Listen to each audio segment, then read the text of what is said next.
Hello hi అండి, నమస్తే. Welcome back to my channel Wonderla cooking ఛానల్లో. ఈరోజు నేను ఇన్స్టెంట్గా దోశ చేస్తున్నాను. చాలా అంటే చాలా టేస్ట్గా బాగుంటుందండి. మనం ముందు రోజు మినపప్పు బియ్యం నానబెట్టి నైటు రుబ్బి తెల్లారి చేసుకోవాల్సిన అవసరం లేదండి. ఒక 20 నిమిషాలు టైం తీసుకున్నాం అనుకోండి, మనకు ఇన్స్టెంట్గా దోశలు తయారవుతాయండి.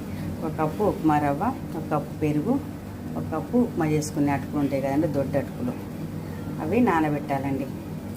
పెరుగు, ఉప్మా రవ్వ, అటుకులు నానబెట్టుకోవాలి. నానబెట్టుకున్న తర్వాత ఒక 20 నిమిషాలు నానిన తర్వాత మిక్సీ పట్టాలి. మిక్సీ పట్టినాక దాంట్లో కొంచెం ఉప్పు జీలకర్ర వేసి ఒక 5 నిమిషాలు అట్లా ఉంచినాక ఇది వేసుకోవాలండి. చేసుకుంటే చూడండి ఎంత బాగుంటాయో, చాలా బాగుంటాయండి.